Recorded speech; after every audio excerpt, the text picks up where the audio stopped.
You are watching the Pan-African Daily TV with Dr. Susan Tata. The Africa we want: unity, consciousness, our culture, our spirituality, our history.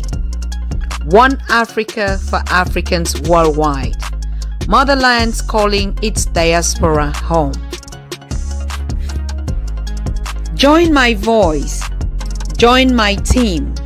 Join my campaign. Campaign 21 hashtag 1 million subscribers on the Pan-African Daily TV YouTube. Be a volunteer. Apply now. Be the new Africa.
Greetings, greetings, greetings, greetings, greetings. Today it's Kwanzaa.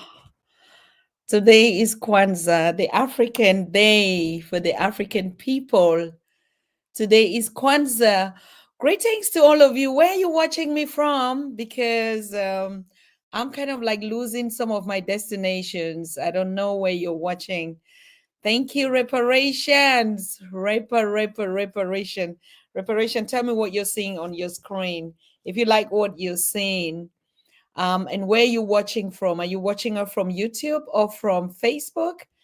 Pan African Daily TV Facebook page is not connected.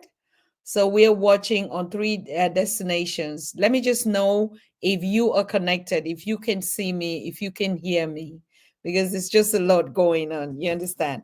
Particularly when is the day, when it is our day, Kwanzaa, when it is our day today. I want to know, I want to see you type in the screen on the chat board. If you can hear me, you can see me before I start the celebration. Okay, let me know where you're watching, if the screen is lighted, because I'm just not getting. I see and hear you, beautiful queen. Okay, thank you. Thank you. At least I know that someone is out there watching. I see the viewers on the screen, but I actually don't know because some of the destinations are, interrupted. So I can like presently I cannot stream on the Pan African Daily TV Facebook page for whatever reason. But of course, because today is the day. Today is the African day. Okay. So we're gonna learn a lot about Kwanzaa. What is Kwanzaa? You know, what does it represent for the Africans at home and abroad? What is the meaning of Kwanzaa? A lot of people don't know, a lot of Africans don't know, even though it is the most popular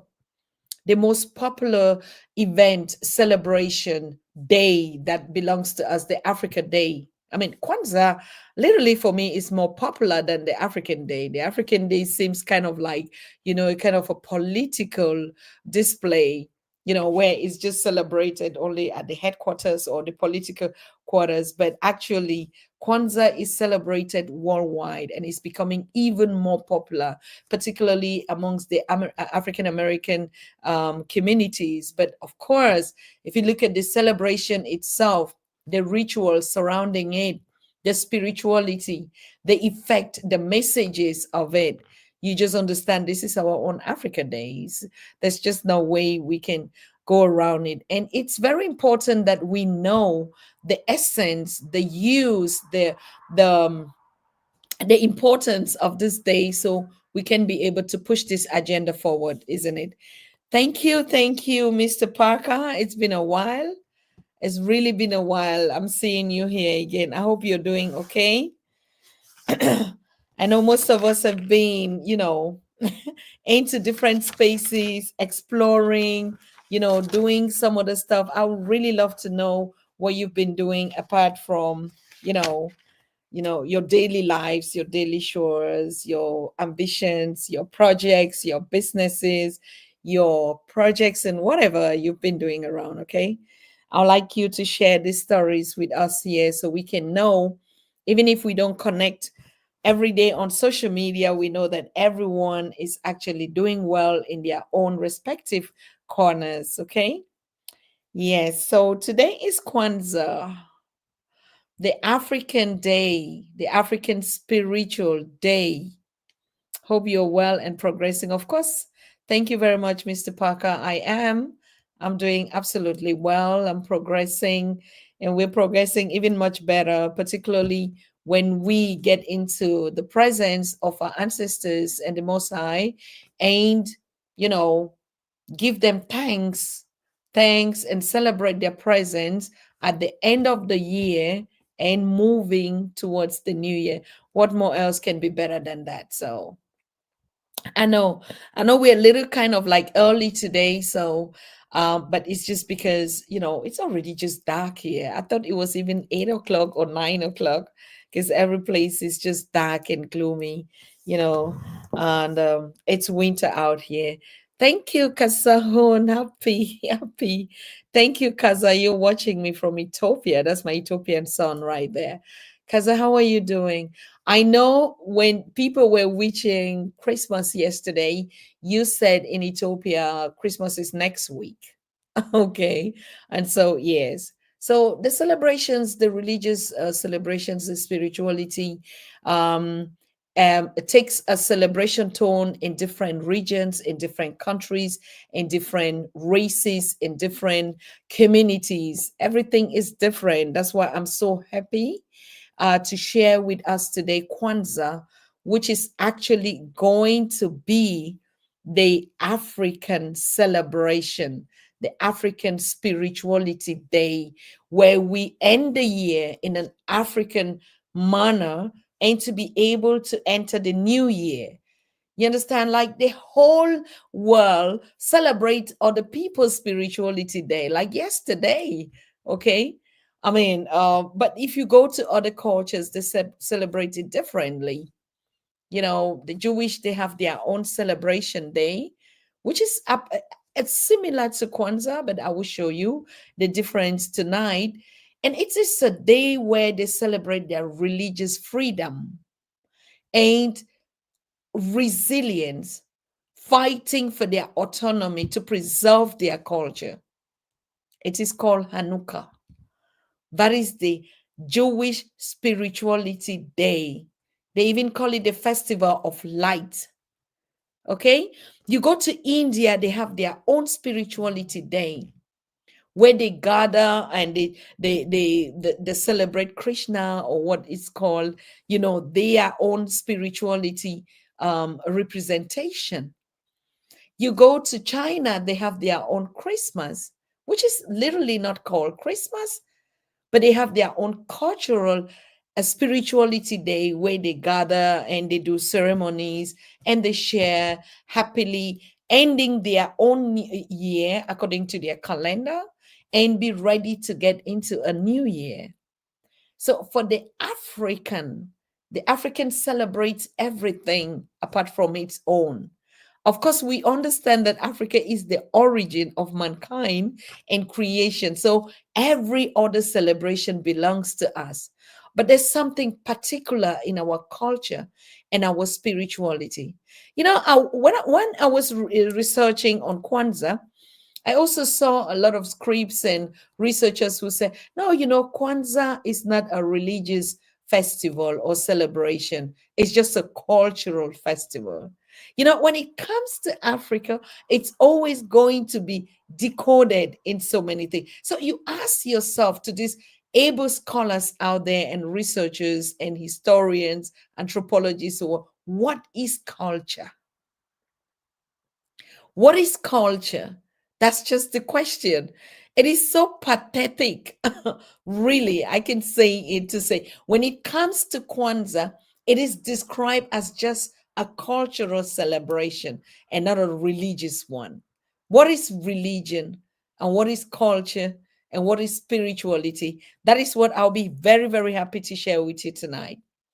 Kwanzaa is an African spirituality celebration honoring the ancestors. Of course, yesterday we celebrated, and Kwanzaa is also open for all the races to join us and celebrate. If you believe in the African spirituality, just like you believe in the Euro-Asian spirituality or the Eurocentric spirituality, and you go about celebrating what you don't even know, what doesn't even represent you, you get a whole symbol and you're posting every day. And the most craziest thing is pajamas that people are wearing to sleep because it's a product of Christmas. Everybody is in pajamas. What is wrong with us? What is wrong with us? Okay. So this is the time of reparations. And now it's even a spiritual reparation. The change of the decolonization of our minds is also a reparation that you Africans have to give to yourself. Nobody would pay reparations for you decolonizing your mind, understanding who you are, who your ancestors are. where you come from. What is your spirituality? What is it that connects you to mankind and the universe? What is it?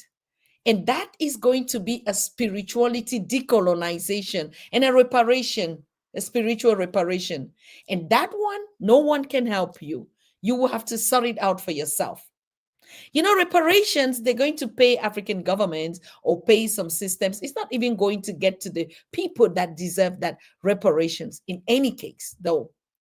But you know, the decolonization of your minds as an African is what you are going, is your entitlement.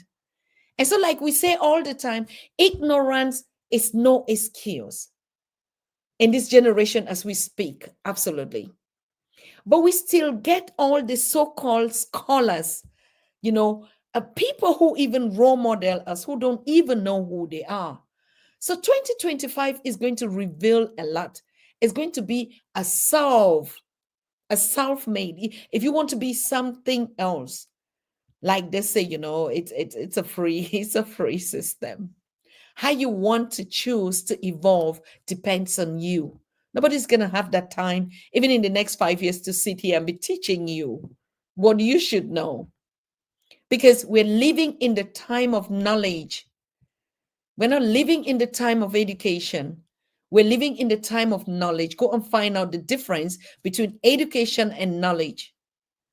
And the spirituality of the African is going to be dependable on you. Don't think that there will be seminars that people will have to go and you have to pay and come and learn what is African spirituality.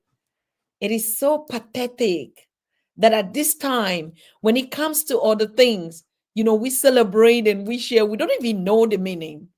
Even the highest scholars of the scholars, people who look up to, okay, they don't even know, they don't have a clue.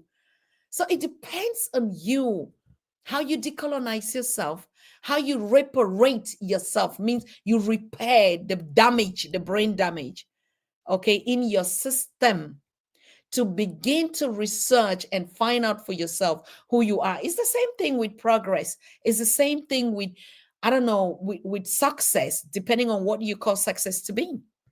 It's the same thing whether you call it, you want to build a business, you want to make money, you want to be successful, you want to be, it all depends on you. From 2025, everything is going to be dependable on you.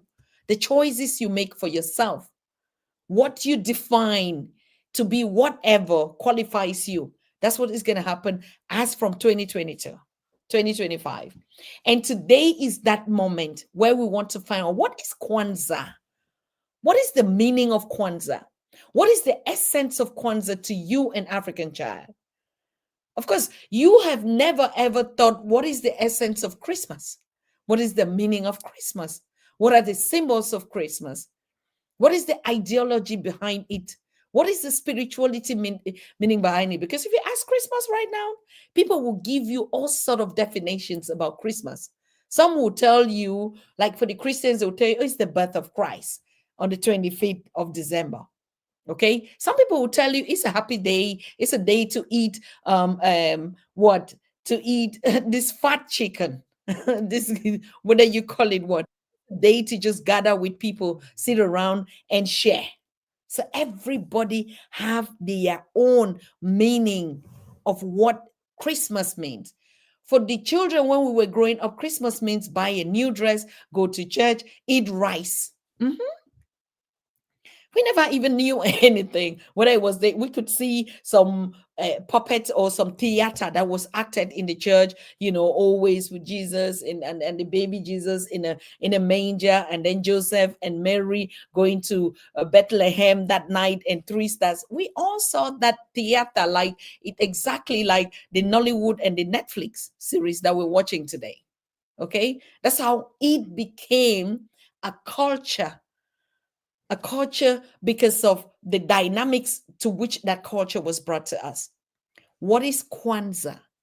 We are speaking in an age where you just have your telephones behind you. That before I even say something, you should have been really just checking on your Google. Just ask even Google right now. Google's just going to tell you. Ask anything. Just even put it on your series. What all these aliens that you're using and saying that they're going to replace humanity. Put it all there. It's going to tell you everything. That's why ignorance is going to be a choice for the African right now, even 5 years ago, as we were speaking. I'm so proud of this community because we have all belt and belt, and you cannot shake any Pan African Daily TV family member right as we speak. That's why you say, a lot have really crossed over the ignorance of just not even knowing who you are, talk less of knowing what you want. If you don't even know who you are, talk less of even knowing what you want. That's so pathetic. You can't even know what you want. You don't know what freedom is, but everybody wants to be free because freedom also has been defined. This is how freedom has to look like. It has to do with human rights. It has to do with, your right to self-determination. But go to the drawing board and tell me how much freedom you know. Okay, so it is all about the quest for knowledge, you finding your purpose in your life and your journey and your meaning and your representation in everything. You see, everybody's just free now to choose. Look at even in the systems that we're operating in, you can choose to be anything right now. And it's freedom of choice. Okay, so there is just no way that an African in this 21st century, in the new age, in the new Africa, in the new world, in the everything that is new, things that we used to watch like kids, and or in movies, it's just with us now. They talked about robots. We saw robots. We have robots amongst us right now, speaking and doing the job they told us it were. Nobody believed it was happening. You all thought it was movie. We saw Mikai Knight, a car that could drive itself. And people were like, oh my God, a car could drive itself. There are cars that are self-driving right now among us. Okay, so what is it that makes you stuck in the knowledge of civilization? Because you stay behind and you need some people to push you to get right in front of you. But like we said, this is the time where you have to define what you want in your life and how you want it. We saw projects 2025 or some kind of concepts coming up from everywhere, where sometimes this education would not even matter. Nobody's going to go to a classroom anymore, sit down to learn something that somebody is going to teach you. Come on, like teaching you, programming you to think, to see, to reason, to speak, to act. The robots are here. They're programmed to do the same thing. Now let's find out how the challenge of the century is going to look like if you cannot think for yourself. The human robot system has failed the world. They don't need you no more. So they have to program alternative. So the best thing is for you to just know who you are and begin to know it right now. And don't just believe in anything. Prove it until it's right. We said the time of belief is even over. Now is the time of knowledge. You cannot just sit again and say, I believe in this, I believe in it. No, this time we say, I know. I know that I'm a son and a daughter from the kingdoms of the Bantu people of Africa. I know that. It's even difficult for me to just say I come from Cameroon. What is Cameroon? What is Cameroon? I mean, when we go to just interpret the colonial names, you would even not want to be called that name of any country that you were giving, if you know the meanings of those names. All right? Because your original self is the kingdoms that you all came from. We had the Bantu movements that was the biggest movement, Bantu migration. And we have it in every countries and tribes in Africa. And we don't even know. We don't even know what our origins are because we were taught that way. That's why even today we don't know what Kwanzaa is. Because in the quest of knowledge to say, I know that today is Kwanzaa. And Kwanzaa means this and this and this. And this is, how we celebrate it. Then it makes sense. Then you begin to think and to reason. And then you are you now, because they're done with programming you. They don't need you anymore. They're having alternatives. So now you have to start reprogramming yourself. And that's the reparation, spiritual reparation. And the spirituality reparation has to be done by you. People don't have time again. Have you seen churches in the US or in some other civilizations? Churches are becoming, mosque, or becoming supermarket, or becoming places where people socialize now. Churches, long time ago, in Europe and the world, churches did not mean an altar and a place again. But we even just don't see it. Africans are still coming here, taking those spaces, paying rent inside, and going to do the same thing that they brought to you, and they're done with it. They don't even need it. And you say, oh no, these people is because they don't know. We're coming from the kingdom of this. We have to teach them what spirituality is, what Jesus Christ is. Mm-mm. No way. Nobody's going to do that anymore. All right. So I want to thank you. I see most of you, you're already gathered here. We're really enough. And I think we could go into the celebration of, thank you so much. Thank you. Thank you, Brother Wade Nobles. Thank you so much. And yes, we thank ourselves for being here. So I had a presentation, a small presentation about what Kwanzaa is. Because I know when we do a live production like this, it's difficult actually for people to go, sit down again and replay. A lot of people do that, of course, because Pan-African Daily TV is the most trust platform for knowledge by Africans for Africans. Okay, indigenous knowledge system and our spirituality. That's what we deal with. We don't have no business here.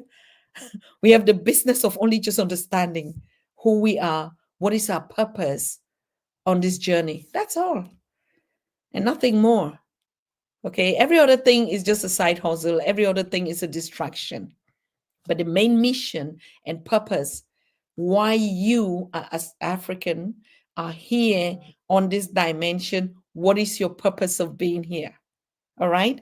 So, yes, we all know that here on the Pan African Daily, we've educated ourselves, we've unlearned and learned ourselves. Of course, doesn't mean we are not in the systems we're in, but you just know who you are. That's the difference. Okay. That's the difference. So, yes. So, I'm going to open this celebration today by thanking all of us for being here, gathering in this space. Today is December 26th, 2024, and it's the first day of Kwanzaa. All right. So I'll just pull up the presentation so we can move into understanding what Kwanzaa is. I hope all of you, like I told you, you brought your candles. Today we're lighting the black candle. Of course, I know we were not prepared, so we still have tomorrow to buy, the candles and our stands so that we can already start the process as from tomorrow till the 1st of June. You can do it individually, you can do it privately. You just need to understand why you are doing this. And honestly speaking, I'm not saying it's a challenge, because this concept of Kwanzaa was brought again in 1966 by one of us, one of the greatest African American scholars, and who brought Kwanzaa to life to be able to connect themselves to their African ancestry. Can you imagine? That's why I keep saying, the conscious intelligence of the Africans was stolen through colonization and slavery, particularly slavery, and brought to the diasporas. And that's why most of this research work, is coming back to us from our diasporas, from our siblings in the diaspora. They've done so much work on our ancient African history. You need to look up for all these scholars, okay? Now, you see, this Kwanzaa that we're talking about is a normal cultural thing that is done in Africa every day. If you go to our local communities, to our villages, it's a ritual that actually is done every day. It's not done on a particular day.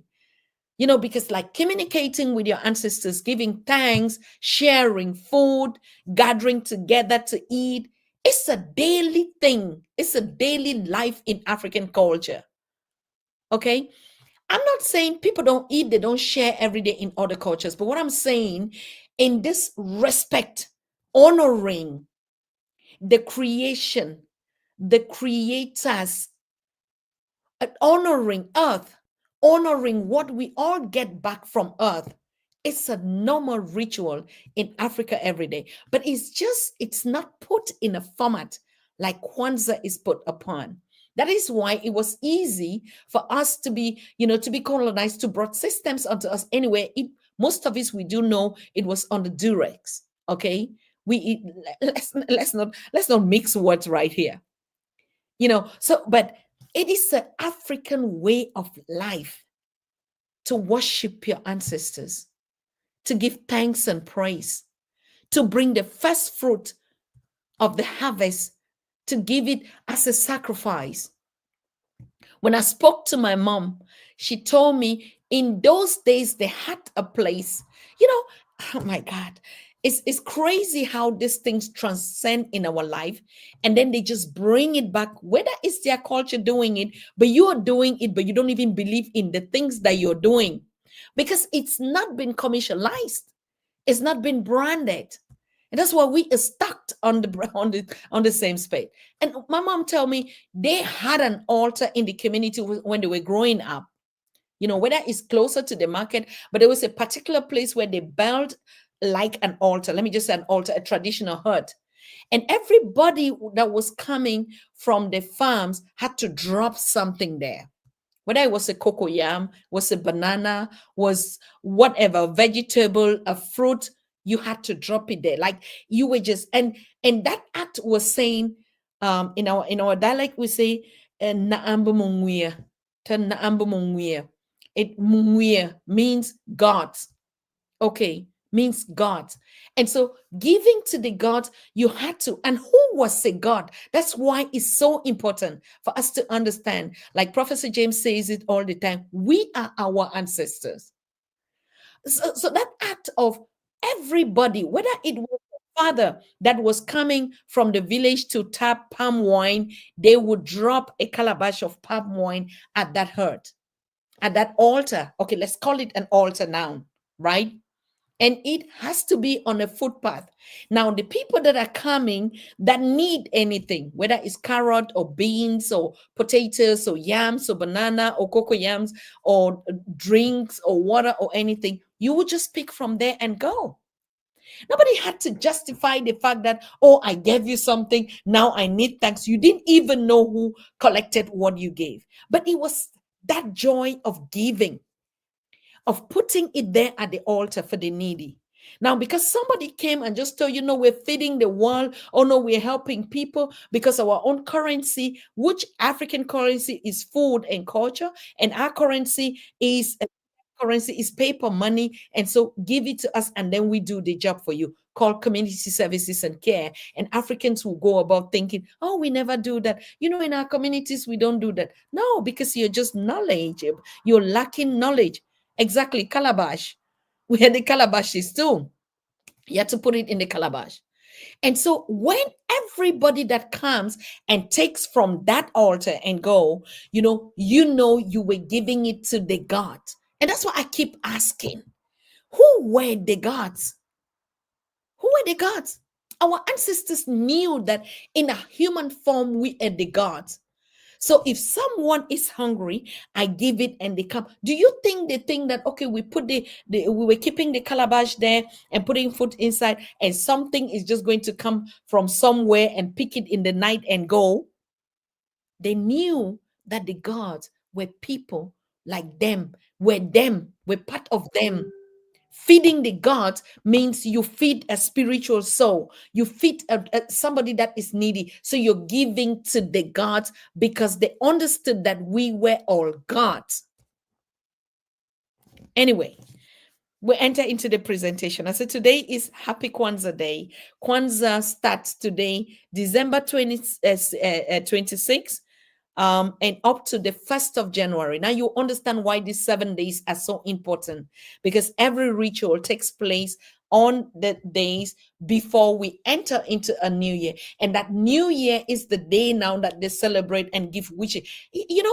Because They colonize even the system of Kwanzaa. They bring everything. You might begin to hear, oh, we share a gift, and you'll be thinking, oh no, like here, oh, now you go, yesterday you go, every house was lighted with candles and a Christmas tree, and then with a present inside. So I go and buy you this, you go and buy me this. With Kwanzaa is different.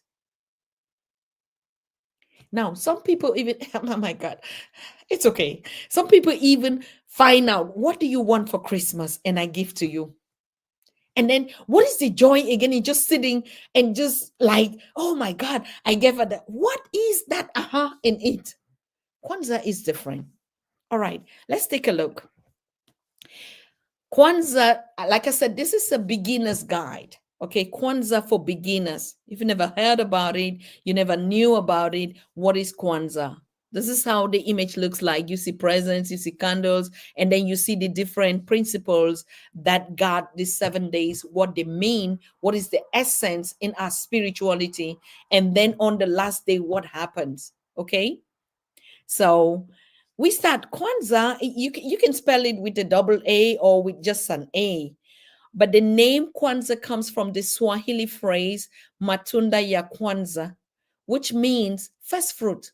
Simply just means a first fruit, like the harvest. Just say a first fruit. Okay, well, let's just say, your first son or your daughter is a Kwanzaa, your first fruit.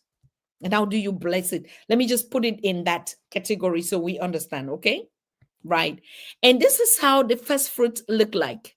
First fruit in this context is the harvest. Like I said, in ancient Africa, or even to today, they had the altar. So you would take now from the traditional setup and how Dr. Maulana Karenga brought this concept to be able to reconnect the same things that their ancestors were doing and that is still being done. Okay. So this is like the altar, like I told you, the altar at the roadside, by the river, at the footpath where people pass and go. That's how they did it in the villages. They build an altar like this, and they bring all the fruits, the harvest that they have from the farm, whether it's banana, potatoes, beans, whatever thing, you have it here. You see, everything is put on that altar. On that altar. They call it the altar. Let me put it the altar so that you can understand, okay, what it's actually representing. So this is the founder, Dr. Maulana Karenga, an African American professor who did Black studies and created the concept Kwanzaa in 1966 in America. All right, that's him, and you can see this. The candles will just see what they represent and what they mean. But I'm trying to bring it to you. Yes, the church calls it tithe. Thank you, tithe. So the date Kwanzaa is celebrated every December 26th to January 1st. Each day is dedicated to the Ngozo Saba, also known as the seven principles. That's what I was saying. The seven principles is represented in the candles, okay? And you'll see the reason which day every candle represents what. I think as I'm speaking like this, you're already researching, you should already understand what it is. So you see how the candles look like, literally they have to put it on the altar. You see all the meaning of the altar and the six candles. What does it represent? And I mean, seven, sorry. What does it represent? So we have three green, three red, and one black. Okay. And today, actually, the kick-off day is the black. Normally, next year, because let's say this year we were not prepared, December 26th next year, on this day, we're just performing the rituals. I'm not explaining. Like normally, what we should be doing today is to light the black candle. I have mine, which it's the black and white, but literally it's the black candle. The black candle. Today is the first day that we light it, and then from tomorrow we start the red, and then enter into the greens. Okay. So, the kinara is the holder of the seven candles. It's like the altar, the stand where you put the seven candles. Candles is called kinara. Okay, so you have one black, like I said, three red, and three greens, which represents the people, the struggle, and the future. It represents the people, the struggle and the future. Okay. But the struggle, of course, it in that context, because the African American struggle, the struggle of the African everywhere, as as we can call it. But in the village system is the people, the success, and the future. It's not the struggle. The original meaning is not the struggles. No, the seven candles, like the menorah. The menorah, Brother Parker, this one is the Jewish own. That's what I was saying. We're going to look at the difference between the Jewish celebration, which also is called the Festival of Light. No, ours is the kinara. The candle holder is the kinara. For the Jewish Hakuna is called Hanukkah, sorry, is called the menorah. That's not the same. Okay. So we have the Omoja. That's the days noun. The days start with Omoja, which is unity. You all know it. What Omoja is. We have Omoja Africa Festival, Germany, Tübingen. The with not Africa Festival Tübingen, but Omoja Africa. The word Omoja is a Swahili word for unity. We all know it. All the concept of Kwanzaa was done in the language of Swahili, that which is one of the populous Bantu languages that we know. Okay. And of course is the African Union language as well. So we have unity, the first day for Omoja, striving for and maintaining unity in the family, community, nation, and the race. That's what the Africans stand for in terms of unity. We're striving to maintain this unity in the family, in the community, and the nation, and in the race. So everywhere worldwide, the African strives for Umoja, for the spirit of Umoja to come among us, for the spirit of Ubuntu, like you can call it again. The slogan for Umoja is also Ubuntu. You understand? So the next one is called Kijagula, which Kujagulea is a Swahili word which also means self-determination. A self-determination, defining, naming, creating, and speaking for oneself. You see, that's the point that I was saying. And before we enter 2025, every dream and passion and wishes that you need for yourself is going to be self-determined. Like I said, it's going to be your self-reparation. Nobody's going to do it for you. It's going to be you. So you see, the second day after today is Omoja. The second day we are in Kujagula, which means self-determination. That's how exactly when you burn these candles. I'm just showing you the days and explaining how it works from the concept of the village from ancient Africa and how we bring it down to the global platform. You understand? When we bring it to the global platform, we have to fit in the concept and the countries and the cultures and the way of doing things where we are. Okay. So that's why you see the self-determination, the wish of Africa as a collective, it's Omoja, because that's the spirit of Africa. Now, why are we fighting in that spirit? Is because we were detached from our roots, and today we're struggling to build that one Africa again, that one African people. But these days is not just going to be a self-determination or building it, it's a mindset. Okay. So then we have Ojima, collective work and responsibility, building and maintaining the community together and solving problems collectively. Collectively. So you see, if we started with the black candle today, we'll be opening. It's an opening ceremony where we all gather together. It's the same thing. What is the difference? It's the same thing like what happened yesterday in the cultures of others. People gather together, they make wishes, they bring presents. It's just like it's just a one day. They tell stories, they commune, they share dancing and ceremonies and stuff like that. It's all a religious, spiritual thing that connects our values. So the first day you're going to be saying, you pray, you're pouring libations, I mean, libation, what is libation? That's another word that we'll still have to break it down, because when we use these terms for an African that is a religious person, it's a no-go. It's a witchcraft that we're doing right here, particularly when you see, I don't know what Africans have with this fear of seeing a red candle. Like, what is the What is the reason when Africans see a red candle, a black piece of cloth, like in the Ghana tradition, you're just scared. You just say, oh, this is a Baba Wale. Oh my God, this is a witchcraft. You know, they have a red candle and they tie red cloth and this and that. But you have a white candle every day. No, it doesn't frighten you. The flame that comes from it is the same flame that comes from the other colors. What is in that mind that makes you see a color like red that is beautiful, it's nice, and you're just scared of a candle that is red?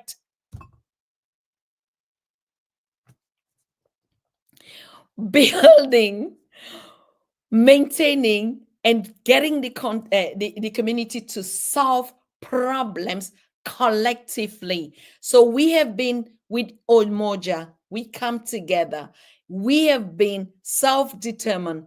Each one brings what they have to offer. We go now to Ojima, and Ojima say, now this is how we have to collectively build together. We move to the next slide. We're talking about the 7 principles right here. Then we have Ojama. Ojama, you know it. If you Google Ojama, you're going to see a lot of cooperatives, a lot of businesses that are called Ojama, a lot of brands today that are called Ojama, because it just simply means collective or cooperative economics, the economics of togetherness. Okay, the cooperative economics is, you know, the community lifestyle, like we have it in the traditional setup everywhere, where we come together, put our money, and then we put it for such a purpose. It's a cooperative, or like we call it in the traditional format, the traditional banking, but in this time, economics, you know. And in this cooperative, we support we supporting and building African American businesses and enterprises, just say African businesses and enterprise.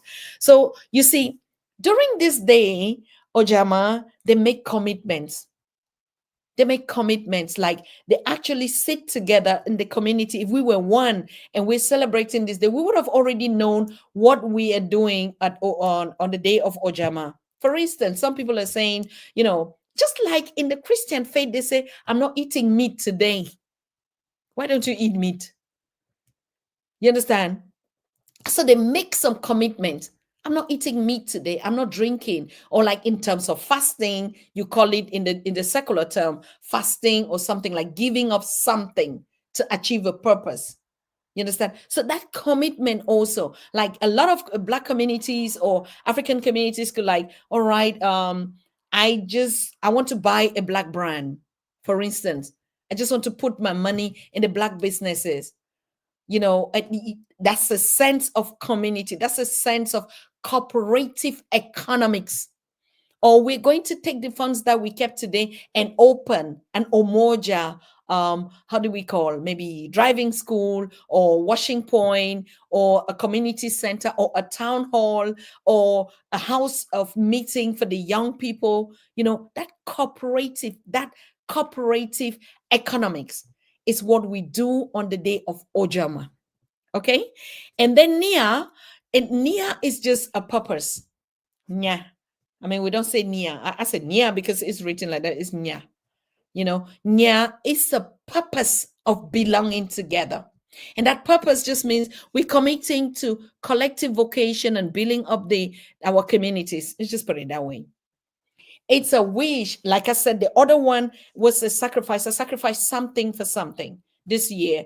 No, we're going to put our money in the community building or in the town hall or build houses for single mothers, or we look at the elders or the orphans in the communities. What are we going to do with them with what we have gathered for the whole year going into 2025 forward? Okay. Benanya comes as a purpose of like this collective vows that we're going to make. We make a collective vow, and this is where the trick comes in. This is where always the fear comes in with all this, with the systems and religious system. In every religion, society, or a spirituality, they always have a secret, something that looks, I don't know, something that looks like let me call, I don't want to call some words, but I have to call it so that you understand, like a miracle. What's a miracle in Christian faith? What's a miracle? You actually really can define a miracle in different ways, isn't it? Like something that is always just not normal. It's normal, but they just make it not normal. And you just be afraid of it. And you're just being afraid of like something. So that is, I mean, like in most churches, they call it a ritual. So a ritual has to be performed, and the ritual actually represents the collective minds of the people who are determined to put this cooperative economics into action. That's the purpose of just belonging. And then we have Kumba. Kumba is a creativity, of course. Kumba is, is a town in the southern region of Cameroon, Kumba. Yeah. And Kumba actually in Swahili just means creativity. So you see our talent, doing everything possible to leave the community more beautiful and beneficial. You see, the creativity of how we design these communities. Honestly, today when we talk about communities or in the secular world, we just think about infrastructure.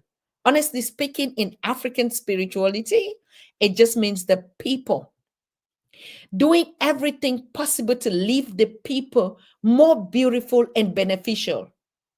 Remember, it's the end of the year. We gather and to celebrate Kwanzaa. And Kwanzaa has rules and principles. Every day we commit to this. We come together. We first of all call, what is an ancestor? The way they used to live, the way our forefathers, our foreparents used to live is the same spirit we want to live in that harmony.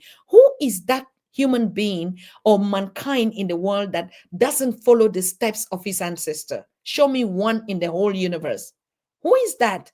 Who is that person who doesn't really sit and say, my father, my grandfather, my great grandfather used to be a hunter, used to do this? What is just wrong with just being afraid when they talk about ancestor to an African?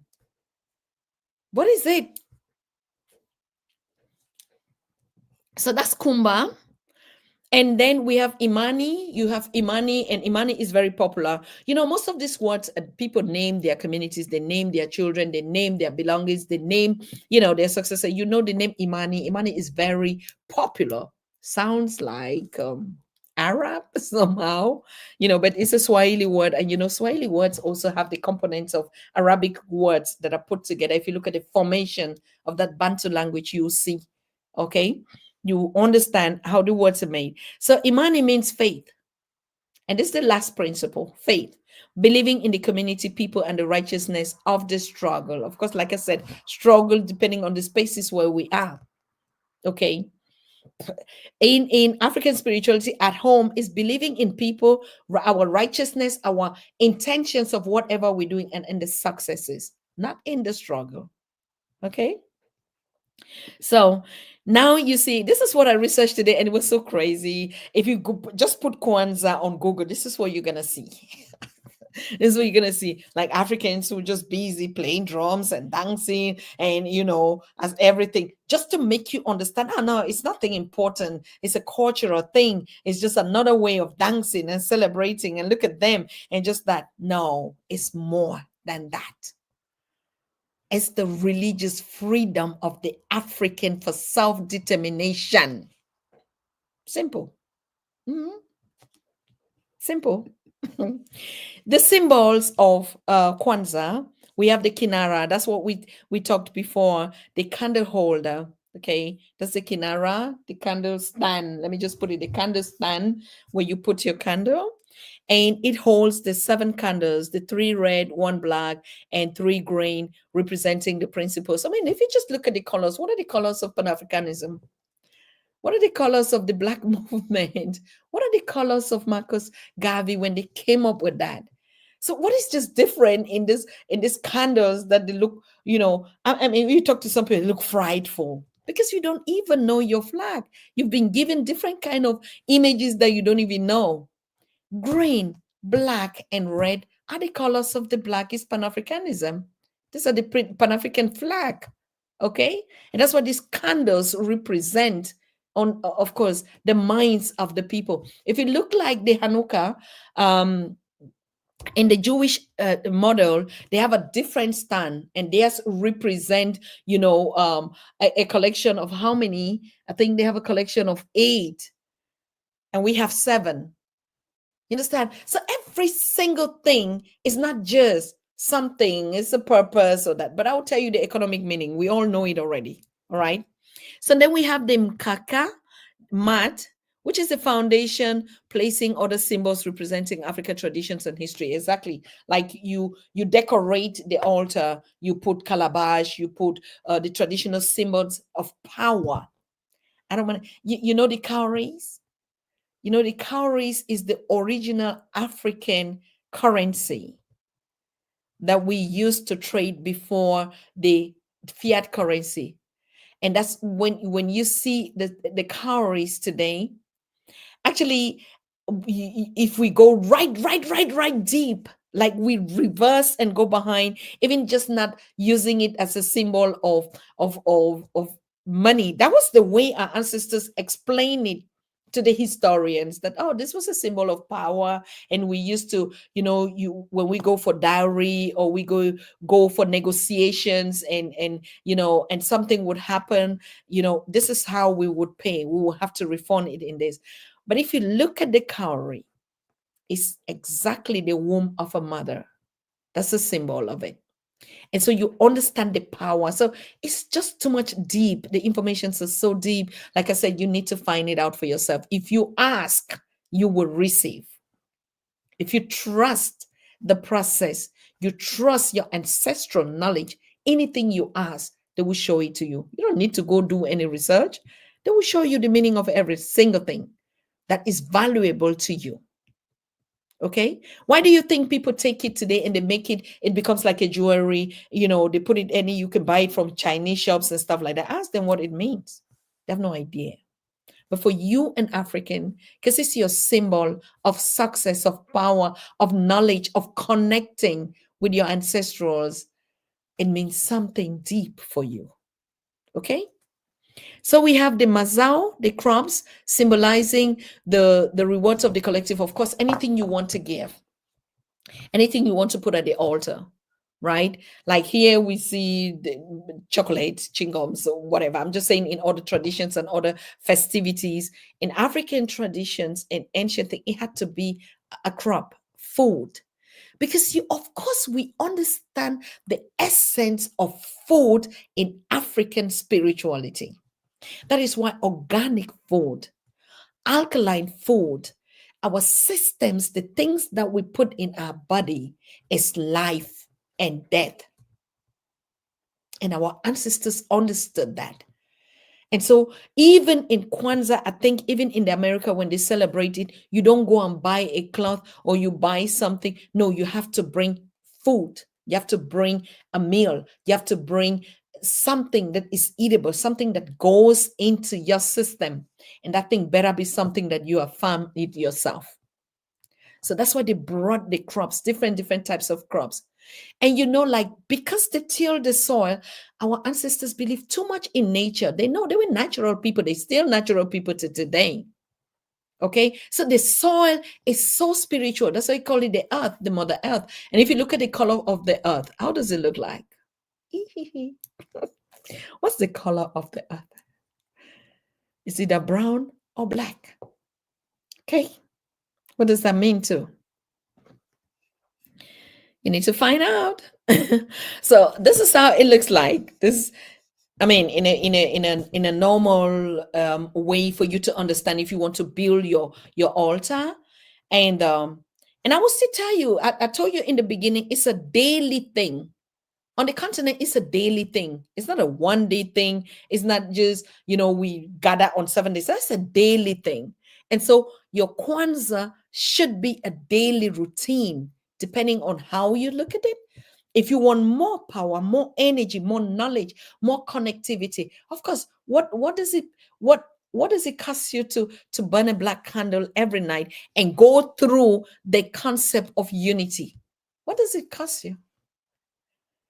It's a doing, it's an action. It's an action of doing. And behind that action is a discipline of you doing it all the time. And that's how you reparate your mental health, your physical being, your successes, your relationship, and your energy. Very important. So when we do these things, we're not going to, I'll still show you the difference. Let's just go. So this is the altar, like we said here. And you have your candles, you have your 3 green, the 3 red, and the 1 black. I told you something last the other day, the last show I did, and I was giving you the feedback from Ethiopia. And I told you what is priceless and precious to the Ethiopians is black. They even have a court session. Like if you default, if you default, let's just say you fail a case in the court, they're going to call that process a white case. Like when you lose or you're guilty, all right? When you win the process, they call it a black process. Everything that is valuable, that is essential, that is honored, that is unique, that is essential is black. It's called black. Okay? And so you can understand without even any further explanation why this black candle is in between this green and red. Why does it stand out? Why is it the beginning and the end? Why is it the oneness that connects all the others? It's not just candles, it's this energy and the meaning that you align to it. So you can literally buy candles, you can line them all over, but if you're not in that process of doing it the way it is done, nobody is going to give you a formula. There's no formula for Kwanzaa. With all the alignments and the days which it represents, it's just an orientation for you. So for instance, like I said, today is the unity day, is the black unique, the oneness in it, the wholesome one, the one that dies for every other person here, the one that was, is, and is always, the beginning and the end, the uniqueness of this. Okay? So depends on how you take that energy and what you make of it. That's how you evolve also and grow out of it. Okay? So, oh no, wait a minute here. And then we have the cup. Of course, the cup is always a symbol. Look.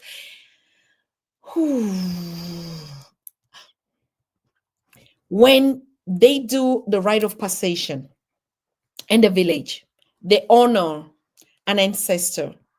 So he has his back or she and a cup. The back and the cup. So the heritage or the next of kin in the family is going to take that bag and that cup. Now, the African has never understood what is the symbol of the cup. But it's not only in African spirituality, even in Christianity, there's the cup that shares the communion among the followers, the believers. Why is the cup so important? What medium is a cup? You would have to find that. I will not have to share this knowledge with you because this is getting critical. We'll be doing really spatial, unique sessions that will not be broadcasting on YouTube, and we'll have to go into deeper concepts and stuff surrounding our spirituality and the being that we are. But I'm just telling you the symbols that are on the altar. You have the candle, the stand, the kinara, and then you have the properties, the candles, and this is you in the middle. Don't forget, okay? And you have the cup. Like I said, I just give you the symbols. We will have to explain this in a very private conversation, really only per registrations. All right, the symbol of the cup. And then you have the fruits, like I said. Normally down here, you have the decorations, the different symbols that are mediums of communication and what relates you to the ancestral land And so you will have to get it here. Whatever you're keeping and you're representing or you're taking from your grandmother, from your grandfather, from your great great great grand, and they passed it on from a generation to a generation. So you bring those things. Like I said, I will not tell you why you bring those things, but we have to have that conversation some other time on a different note. So you bring all those things here. That's how you set your altar. Okay. And good. So we still have the symbols like the kikombe, cha unity, which is the unity cup. These are the symbols that I was telling you. But yes, unity cup used to pour libation in honor of ancestors. Take it for that, what it is, okay? The symbol of the cup. But like I said, it's more. And then we have the Mushuma Saba, the 7 candles, yeah, representing the 7 principles, and Sawadi, the gift, giving to encourage achievement and commitment, in the community. So now we have this, coming together. The elder, it's a common, it's a daily life thing. It's just that when we put a meaning on it now, it sounds like something is not adding up, but it's a daily thing that you do every day.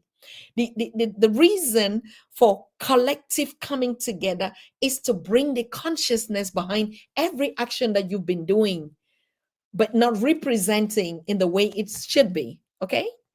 So, like I said, Kwanzaa is an African spirituality thing that we do every day. Gather together, remind ourselves on our purpose, remind the new generation of how the past was, of the histories of the situations that happened in the family, and so you see the successor or the next of kin in that family would bring the stories of the community and the family together.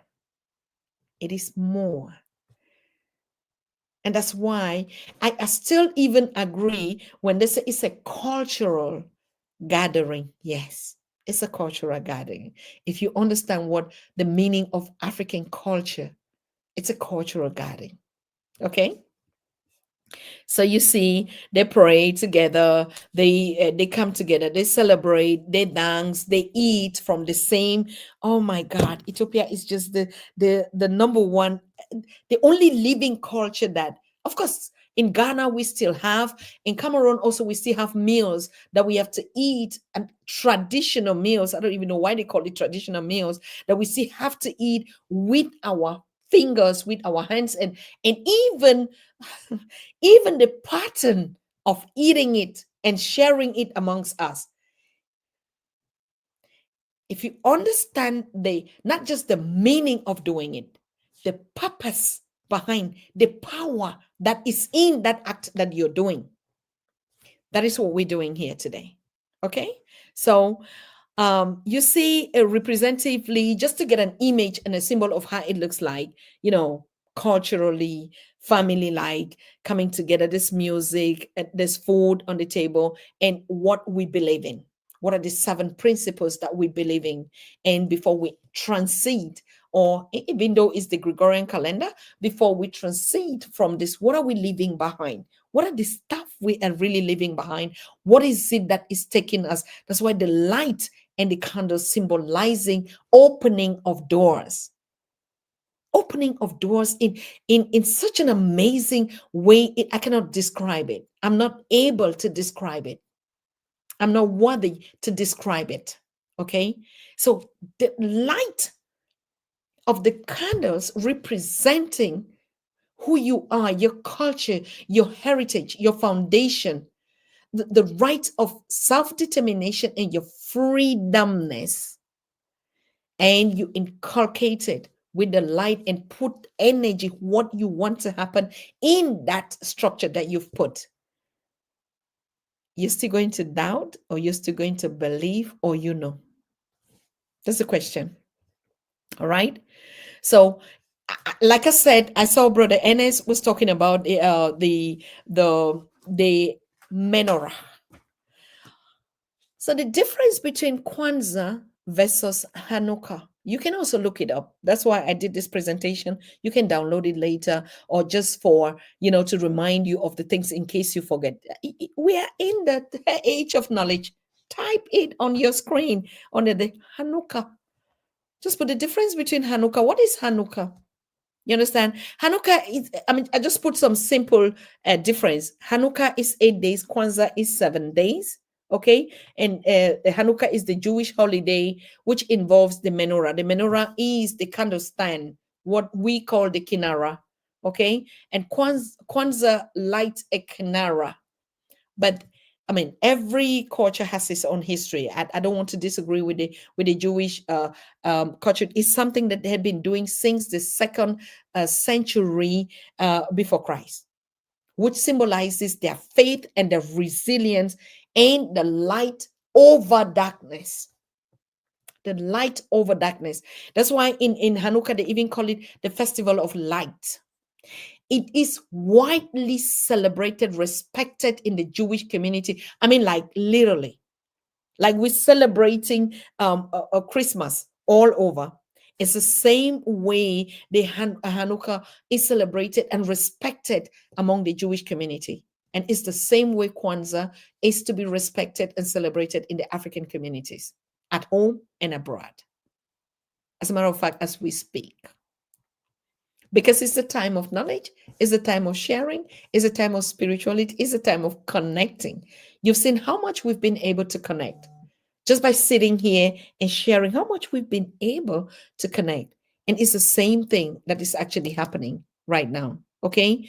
The light opens the door. That's why the last day, which is the 31st, entering into the first, and you wonder why we have the last day of Kwanzaa is the 1st of January, which exactly is the 31st here, and also the beginning of a new year. What happens in the communities around us? Light, all this going out for candle lights and all these light balls and stuff like that. What are people actually pouring into their life to see through that symbol of light? It's the same thing Kwanzaa does. Opens the light for you to enter into, because you're not living on the spaces that you say, oh no, it's not a new year, it's not a this. No, it's the same thing. It's the action that matters. Okay. And the meaning that you put behind it. So when people go out to celebrate 31st entering into it's a ritual. As a matter of fact, it's a ritual that the whole world has been. It's the same thing with Kwanzaa. All right. Opening the light, opening the door, the light over darkness. I mean, you understand when we talk about darkness, we're not talking about the color dark. You understand what we mean. Okay. Yes. So, December 31st marks the day Kwanzaa celebrates come together for a feast known as Karamu. That's the feast of the Passover, as a matter of fact, entering into it. You know what? It's just we have to do it because, like I said, a Dr. Karenga, who created this concept, knew that they needed something.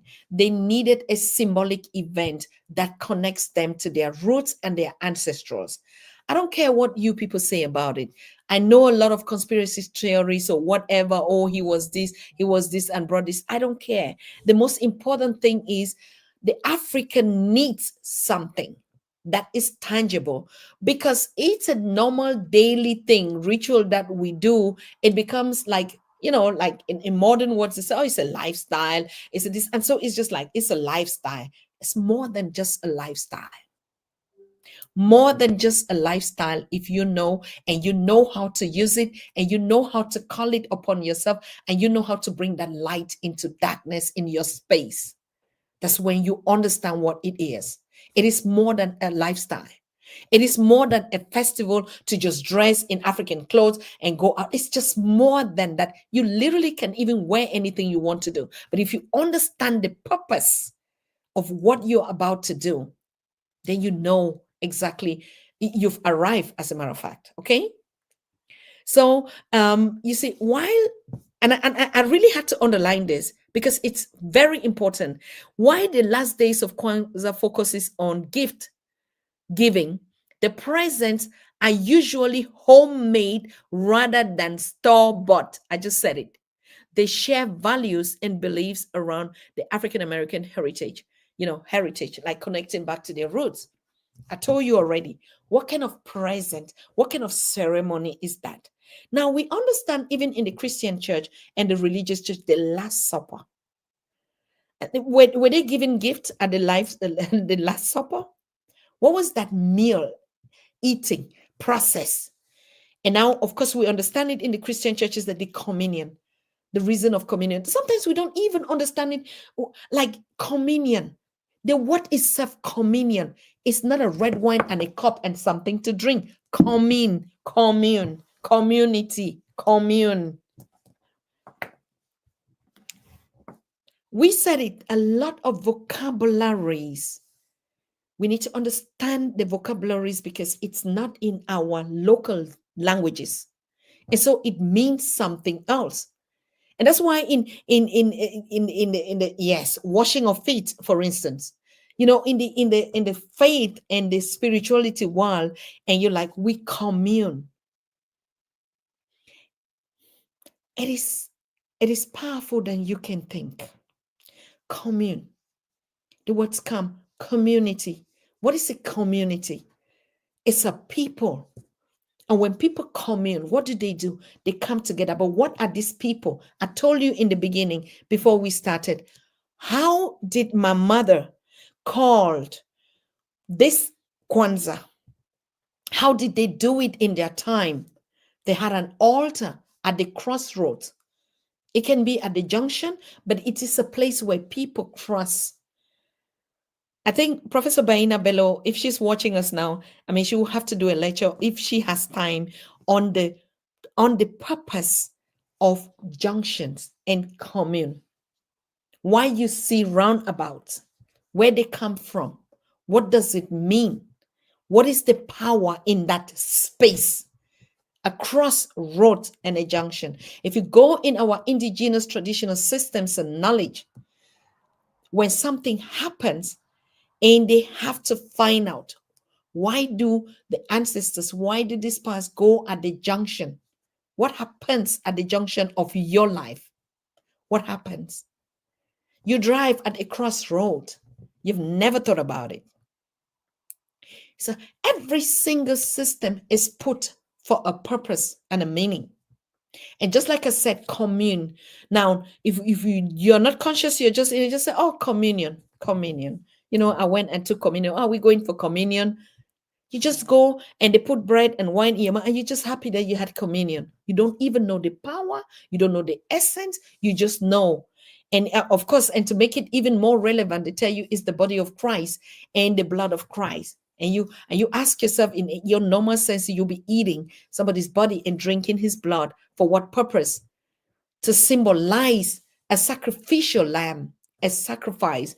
If you go in the Muslim Bible, they tell you about how they do their own religious fast by sacrificing the lamb, because of the passage in the Bible or in the Quran that talks about Abraham sacrificing his only lamb. What is that ceremony? When people go through the spiritual circles, they come together and cook and eat together. Once you would understand, you will not even mess up with your meal. The purpose of togetherness, commune, to eat something that is common, symbolizes so much. I can say so much. Yeah. So much is in play. We are getting into a transition period. We're crossing over. It depends on you. I already said it. I get it from my ancestors. I give you the way I get it. I'm not going to dilute it. I'm not going to subtract. I'm not going to add. I just tell you the way I receive it. 2025 is going to be, anything you want is going to happen depending on you. Reparations, spiritual reparations, is going to be dependable on your choices and what you want. But exactly what you're going to ask for is what you're going to get. So watch out what you want to ask. It's easy to just sit and draw dreams and just visions and like, oh, I want I want a private jet. I want to be a millionaire. Be careful, because like I said, what you ask is what you're going to get.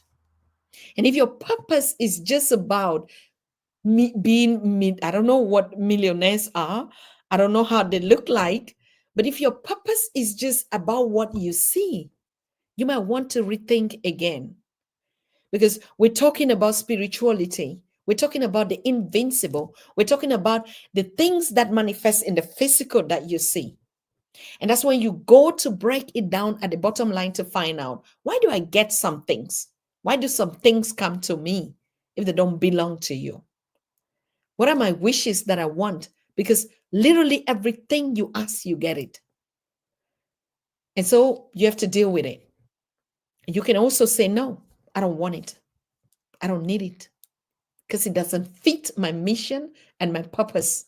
Doesn't save that. Okay? Like you want something and literally that something becomes something else. You don't have to carry burdens. You don't have to carry loads. You don't have to carry trash. You don't have to carry, and this comes in it before they manifest in your physical presence. They come already in the spiritual. Everything that happens to your life, to my life, you know it before. You just were not conscious. Everything that you get is what you always ask for. What you put out there, you get it back to you. But most often, when it comes back to you, you didn't know that this is how you wanted it. That's why you keep thinking that you need some miracles that have to happen from somewhere. We're in the period of Kwanzaa. No, this is determined by your want and your need. And when they serve it to you, for instance, I want to be a billionaire, they give you billions and they become burdens to you. And then you begin to regret. It's too late. So once we transcend and we cross over, be careful. Whatever thing you're going to ask as a need, is it going to be fulfilling to you? Or you just want it as a showcase? Or you don't even know that you want it. You don't actually really need it. But because you're caught up in the systems of distraction and wall physical, your eyes cannot contain everything that you see, isn't it? So that's the reason I said it again. You know, they coming together on the last days, on the crossover days, to open the doors through the light. Now there's no turning back. You enter January. Can you go back to December? It's the same thing you make as a wish. I want to enter into 2025. You see people write millions of wishes. Oh, I need this. Some people just like, I need health. I need more. The 7 principles of Kwanzaa guides you into your entering unity, togetherness, economic cooperation, our will, our determination, our wish and purpose. Simple. Now, whatever would manifest out of the unity is the indeterminate something. So, but if you already know, no, this is what I want to grab so much, well, because that's the end of what you wish for. What are you going to do? You have to wait another year with such burdens, and we keep carrying it from generation to generation, year after year, and complaining of the load, and complaining of the baggage, and complaining of the pain at every time. But we make decisions that we don't need in our lives. A lot is just 80% trash it. What you don't need. What do you need it for? You need it in the African spirituality. You give it back to the community. I said it on the first show, on the when I came back from Ethiopia. I said 2025. For me, I know already it's gonna be a year of rewarding, But rewarding, I don't even know how it's gonna be. But the mission in my year of rewarding is to award. Okay, you're gonna get it, but you have to give it. That's the rite of passation, and that's the circle that we all go through. So we see we gather together in our single houses. We make a beautiful space. We get our candles together. We remind ourselves of the 7 days principle before they open doors, before you open the light you want, not the light to please others. That's the mistake most often. Not the light to show off. Yeah, you're going to do it. But the one single burden, like I said, don't ask what you don't need. Because at some point, we ask a lot of burdens. We don't know. We don't even know what to ask. That's what we started in the beginning. If you don't even know who you are, you don't even know what connects you, you don't even know what your purpose is, you don't even know, you're just in this bubble that we've been put into. How can you even know what you want? How do you want to know what is fulfilling to you and what is a need and what is a want? There's a difference. I want this, but do you need it? There's a want and there's a need. Very important. No, I want this. Do you really need it? Always ask that question. Yes, the want you can want honestly, and you can make all the million wants that you want to want. But when you get those million wants, you start beginning to understand that most of it, like I said, 80% was just trash and burden if you don't give it away. So 2025, from figures, from everything, for those that are conscious, depending, everything you're going to get depend on on how you want it. It's not the system anymore. For the conscious, I'm talking about the conscious community. Has nothing to do with the system. No, nothing to do with the system. Thank you. Thank you so much. Thank you. Thank you. Thank you. Nothing to do with the system. Gone are those days that the conscious community are going to be. Of course, we're not even in that level to blame. Oh, we blame the government. Oh, we blame the leadership. Oh, we blame this. We blame the conscious community. They just fulfilled. They don't blame. They see opportunities. They see work to be done for humanity. They see the many hands that need. They never lack a job.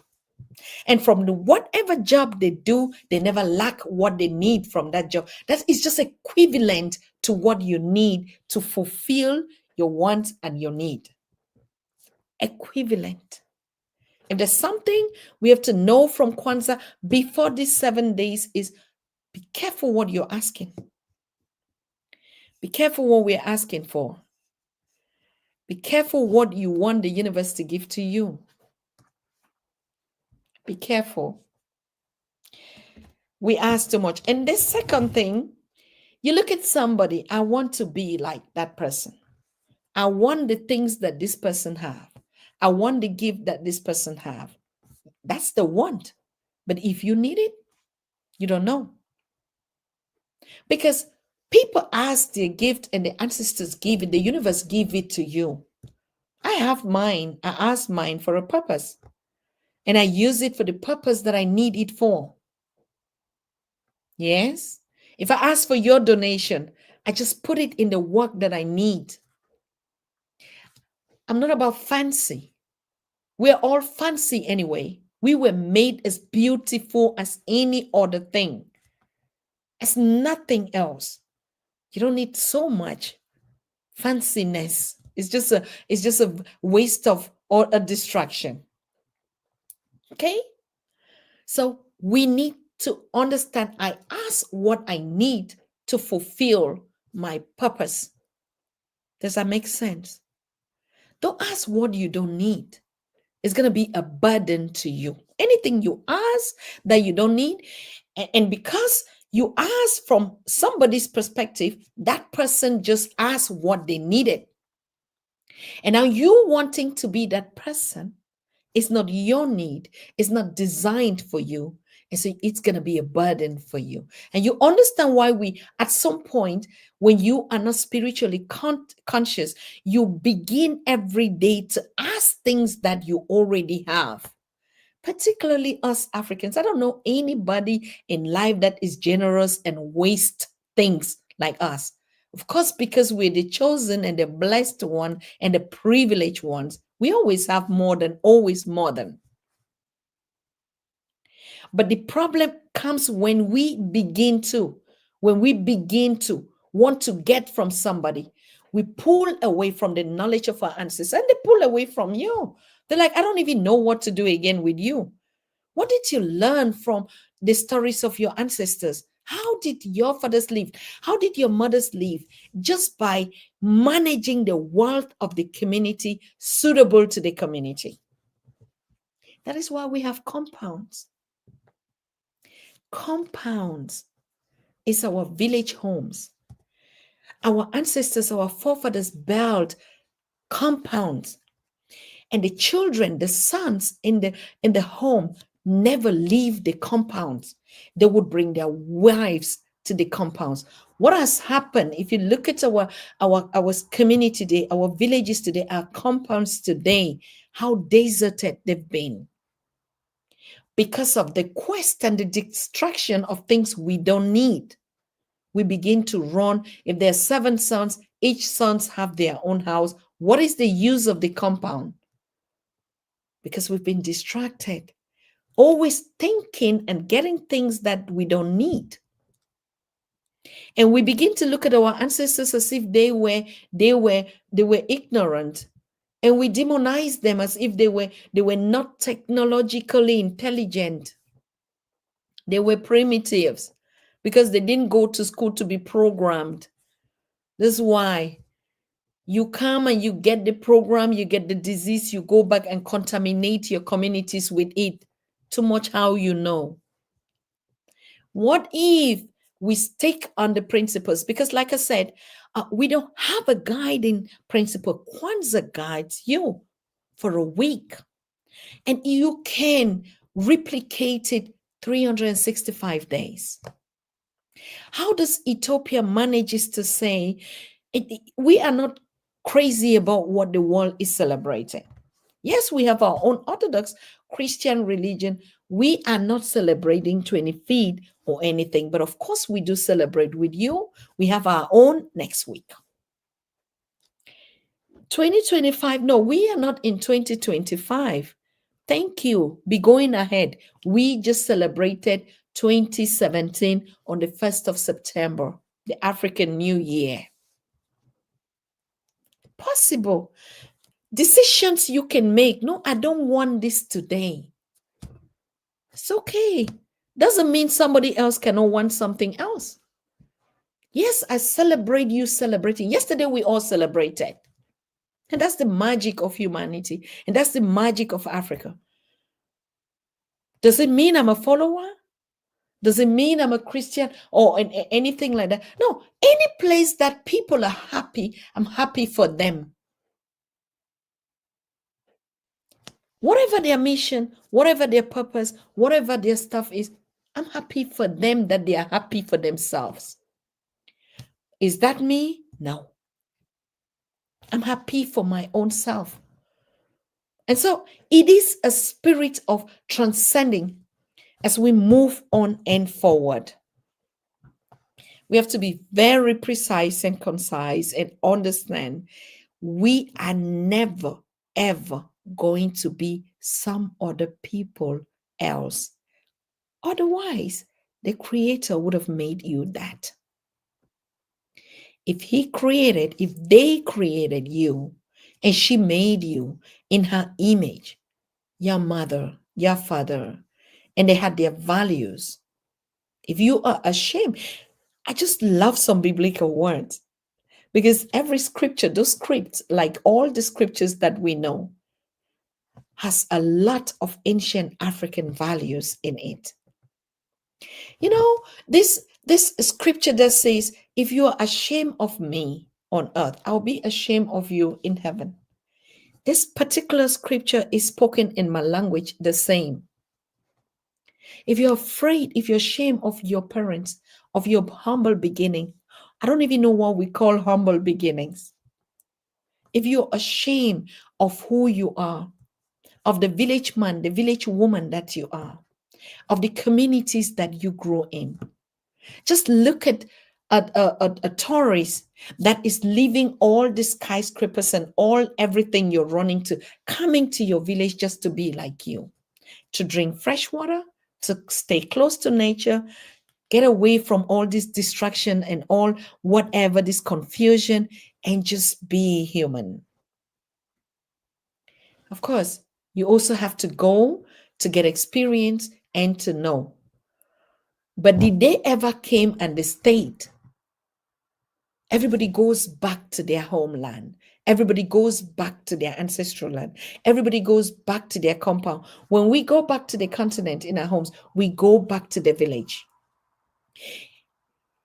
It is unheard of, even if you have urbanized the structure, when your father, your mother is still alive, that you step your legs in the village or on the continent and you don't go to see your mother and your father and your grandmother and your uncles and the people that made you who you are from that community of what today you call the poor and the primitives.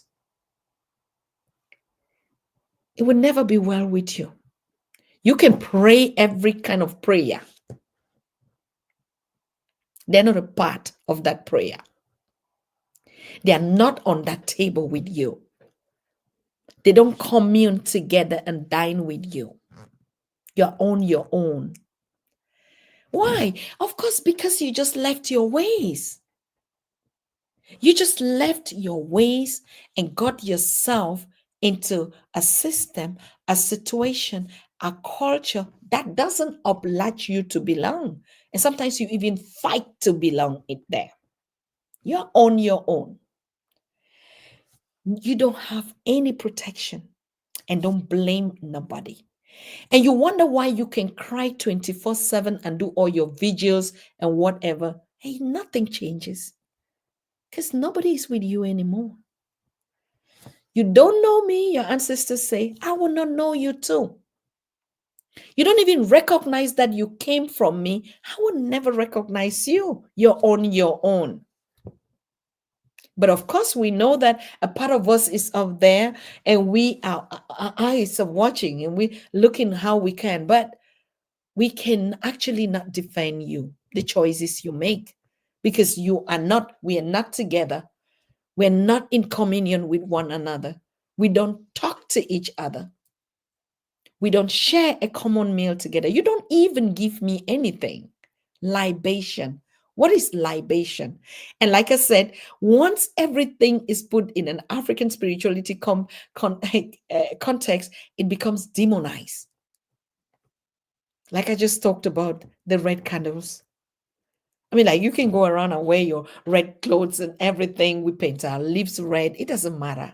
But a red candle, what is it that makes you afraid, so afraid of it? And now we're even coming with a black one.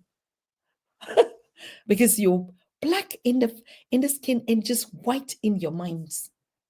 That's why I want to think only like that. My candles have to be white for it to be beautiful. My wedding has to be white for it to be beautiful. My clothes have to have a white party to be seen and to be holy and pure. What about it that comes from it? The magic, the glitters behind it. Even from where the white comes from. The matter. So my beloved, I want to thank you so very much. That is Kwanzaa that we just opened today. And if you learned something today or something inspired you or you're moved by it, the only one single thing you have to do is to thank yourself. Thank yourself. Because before you enter into the new, before you enter into opening the light, I told you it's depending on you. You want to leave your doors closed, you're going to stay behind. You want to open the light, depending on how much light you want to get into you, how much rays, how much you want to sparkle, how much you want to just fly. depends on you. How much you're going to put, how much light you're going to pour into you to open that doors for you. Whether it's in the Gregorian calendar, that's what I was saying. Coming back to the historical fact, it's a daily thing. In the African spirituality set up in the villages and everywhere we are, it's a daily thing. You open the light every day. And that's why you understand why religion and all the setup have symbols and rituals and even just prayers. But if I'm praying to something I don't know, or I'm not praying to just make a wish in something that I believe, then imagine when you connect by asking every day. They don't even ask. And that's one thing I like. I like about African spirituality. Your ancestors have never asked you to ask for anything from them. They've never asked you to ask for any protection. Even the African spirituality books, knowledge, and that we're coming is still part of it, is still our human thinking. It's still the way we design processes that have to work by our way. That's why we look so occultic. There's no African, once our ancestors transcend into the world of the dead, which is the world of the beginning of life, they don't ask anything from you. They bless you all the time. So, which is that I keep asking for? Asking that I have to sleep and wake up, asking that I have to get more every day, asking that I have to do this. And in my mind, if that makes you work and make you feel fulfilled, but in our ancestral and African spirituality, your father, your mother knew that I gave you love, I gave you knowledge, I gave you everything that I could give. I carried you, I nurtured you, I taught you the values, I told you the story of your ancestors. What more do I need or do you need from me? I gave you everything. Is it different even from the Christian Bible who says, you will do greater things, even more greater things than me? What's the difference? Cultural norms and acculturation of the space at which you are forms a lot of who you are. So it's only on your consciousness and the knowledge that you know about you that makes you to navigate any place you are, still keeping who you are. We don't have no problem. Nobody has issues with how the Western world or how the international community, how Americans, how Chinese, how Russians, how anybody celebrates their life. It is not your place. They follow the rules of their ancestors. They follow the rules of their belief and their cultures and their traditions and their customs. There's no unique rule in the world.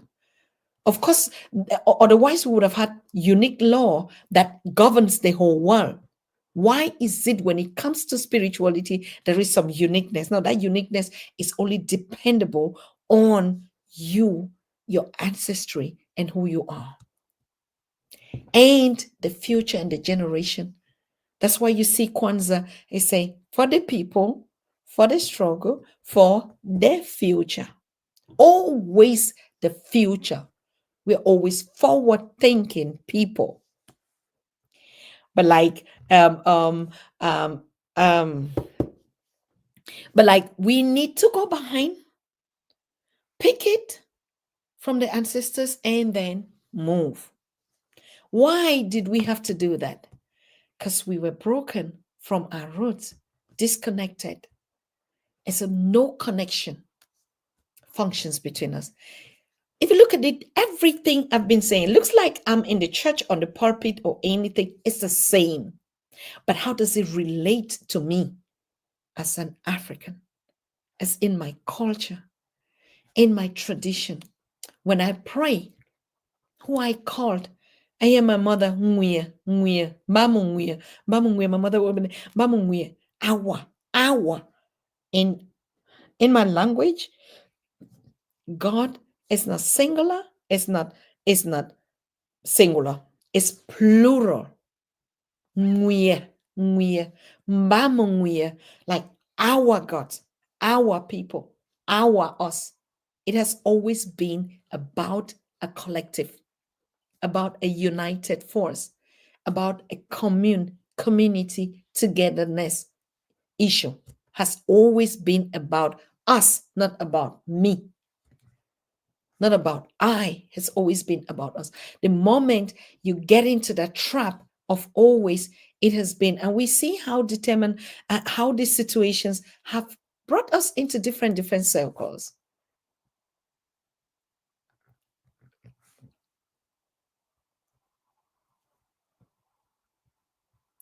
Thank you. Mr. Marshall said, it is valuable, it is solemn, and at the same time, joyful and refreshing.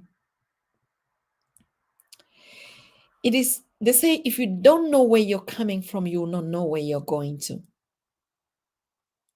If we as Africans know where we are coming from, I'm telling you, where you are going to, it becomes, it becomes just, it just becomes something that is there if you only know. And that's why, regardless of whatever ever principles I mean, I saw critics talking about Dr. Karenga, or he was a sellout, or he was a this.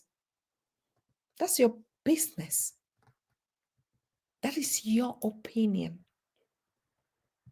In African spirituality, we just know that we are one and for a good purpose. Now, if I go out of that, that's my business. That you don't need to worry about me. You need to worry about yourself. You don't need to worry, because that's been taken care of for whatever reason it is.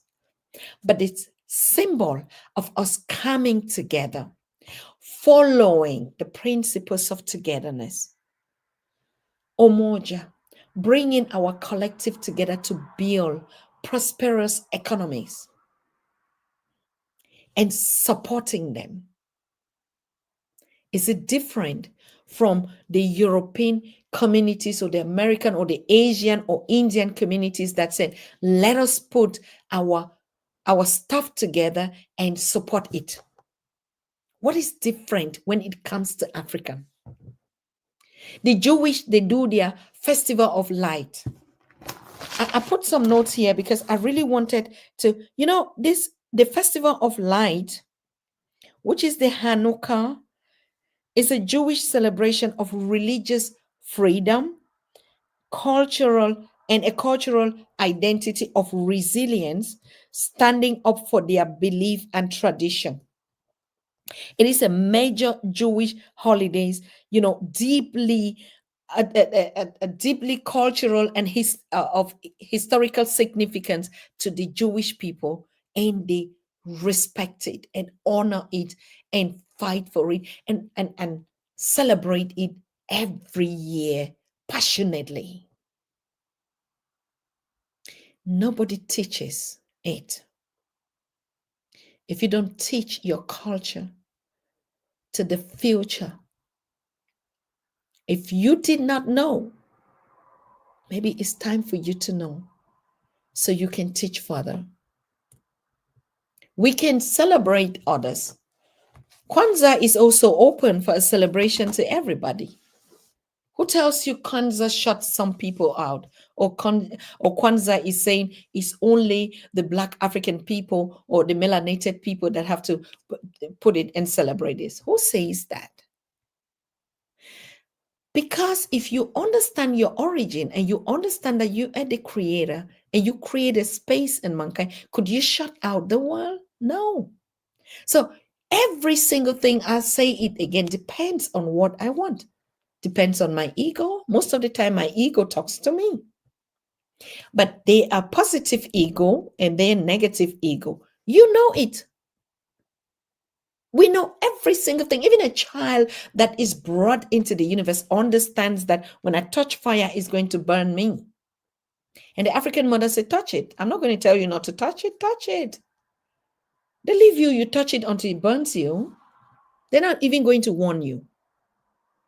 Because experience is the best teacher in life.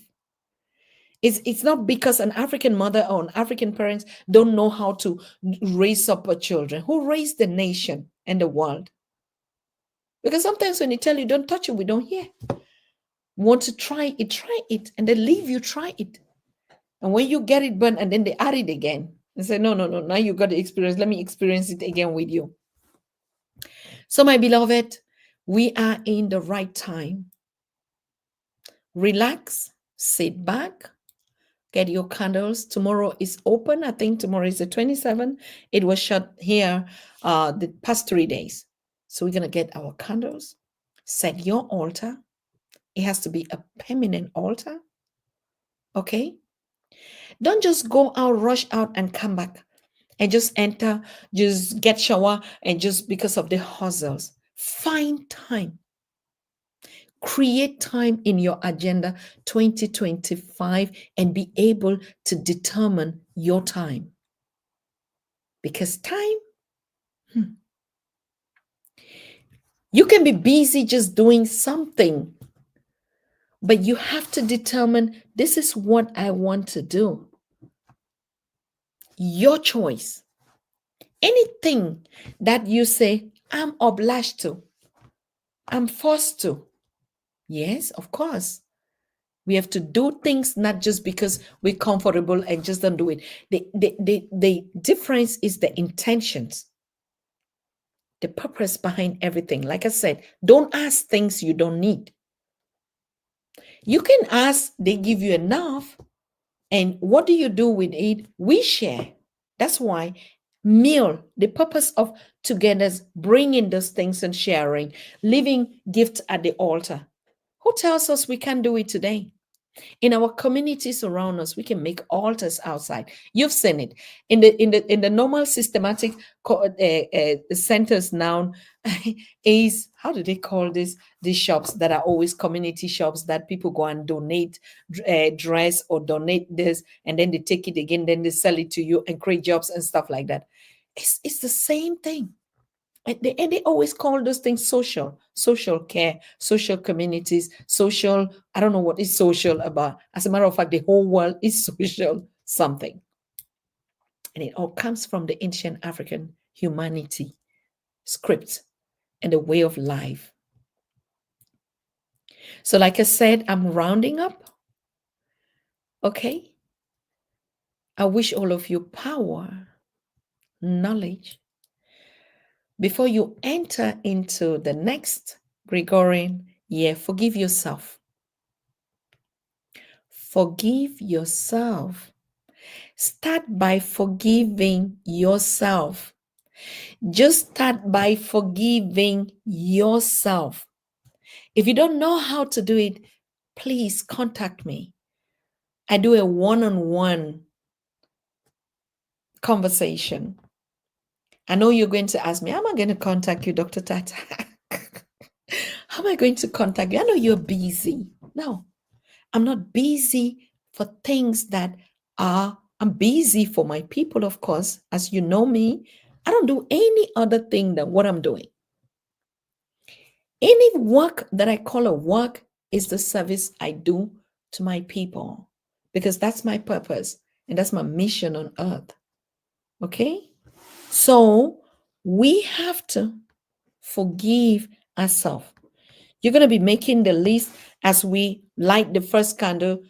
Tomorrow we're gathering here with your candles, and we go day after day if you want to get that training. I'm just really going to do it. If I sleep tonight and they tell me do it, I do it. If it doesn't, I'm not obliged on anything to say to people who don't know, because enough you know already. It's just to add the discipline to do it.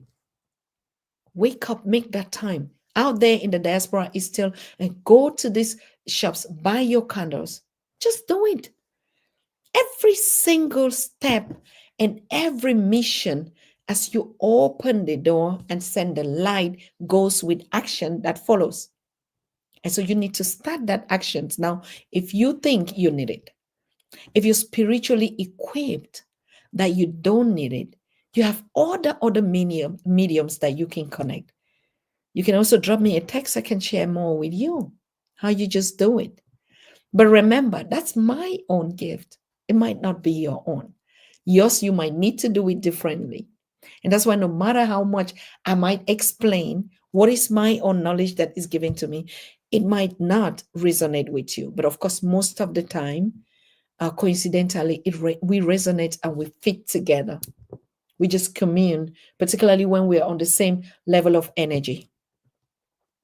Educate, empower, evolve. Yes, Sister Stevie, that's the motto. And Miss AJ say, you're helping me. I'm listening to you while just passing time at the store, just browsing, not needing anything in it. But I wanted a pair of a nice looking shoes, but I put them back and left. Oh my God. Miss AJ, you should have got that pair of shoes. You should have got it. It was just not just going into the shop. That's another purpose and really just nice. Okay. You did not just leave and go there for nothing. There was a mission. Even as you just touched it and leave it, it's okay. That's fine. I appreciate your feedback. But like I said, if you listen to anything today, we have 5 more minutes. Okay. If you listen to anything that resonates with you about your knowledge of Kwanzaa, but also how you implement it and how you want it to bring light and more light into you, you can also text me.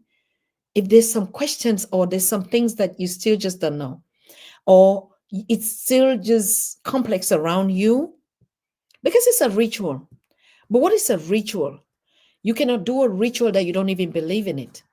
You cannot do a ritual just because you think, it's a simple candle. So if you don't understand the meaning behind the meaning, like I told you, what is the meaning? How do they do it in that? It's a everyday thing that you need to do. You don't necessarily must do it in this format, but you can do it in so many ways. You'll be fulfilled. You'll be humble to yourself. You will respect yourself.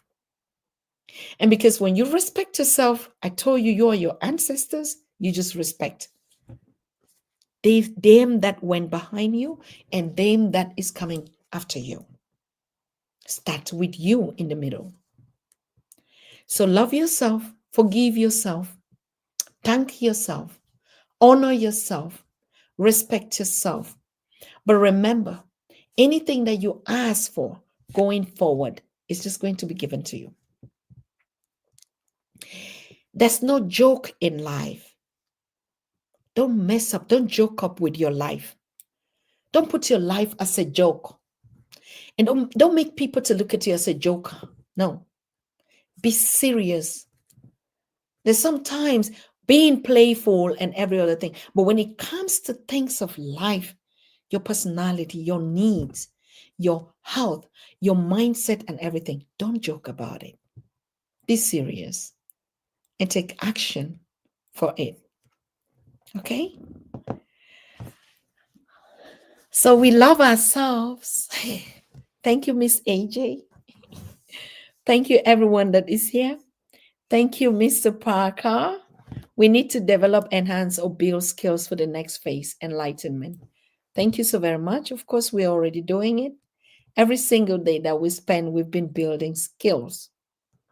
For the past years on Pan-African Daily, you cannot imagine the millions of skills that we've built. And every day people come back to thank us. And every day people thank their lives for just a one statement that you made. So sometimes we still think these skills are other things. Like I said, this is spirituality reparation.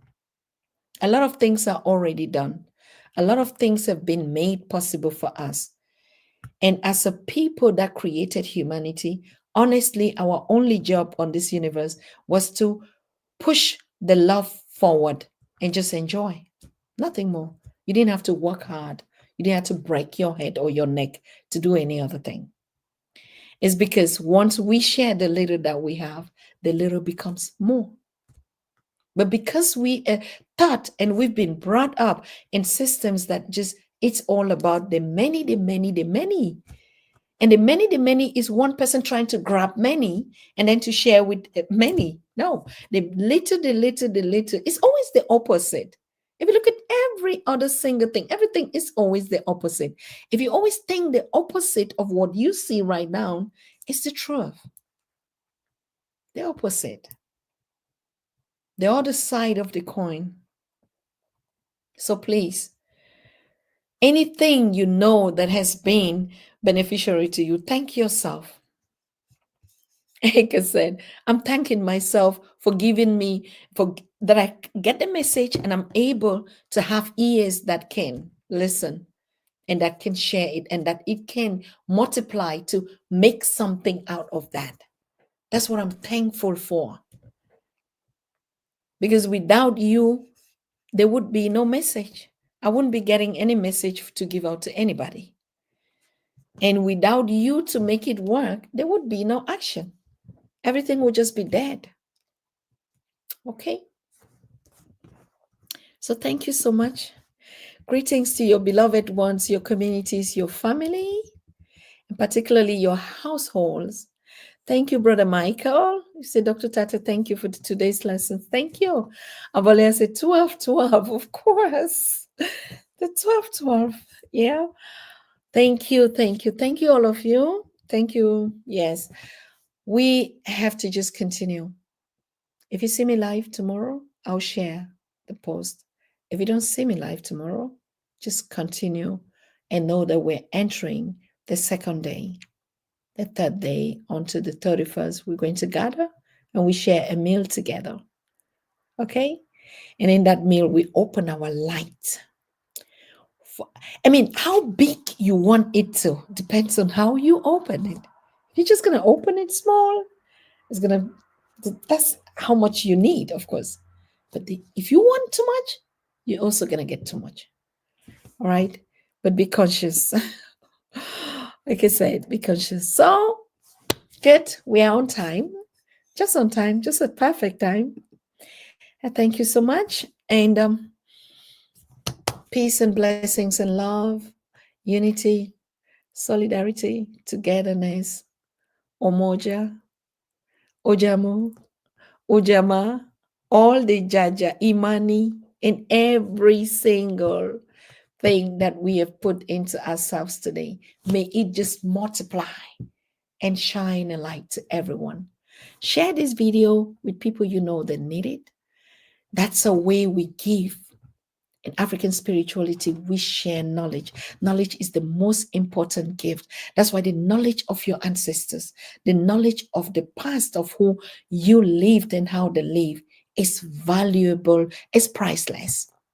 So sharing knowledge is a common thing, like we share food, because food is life. Food is life and death. Food is health. What kind of food you put is the kind of food you put out, all right? So for us, this is a meal that we just share, and you want to share it with one another, to bless one another, to uplift one another, to evolve together, and to evaporate. Sometimes it's just like we just evaporate, okay? And we melt it up together. So I love you guys so much. And we keep it up and we're ticking. I can come live definitely tomorrow on another teaching or something else. Depending on what I get, I give. I can't keep it. It's not mine. It was just made for like that. Okay? So wonderful. Thank you. Good night. Like I said, I'm ending and we see us again. You are watching the Pan-African Daily TV with Dr. Susan Tata. The Africa we want. Unity, consciousness, our culture, our spirituality, our history. One Africa for Africans worldwide. Motherland's calling its diaspora home. Join my voice. Join my team. Join my campaign. Campaign 21 hashtag 1 million subscribers on the Pan-African Daily TV YouTube. Be a volunteer. Apply now. Be the new Africa.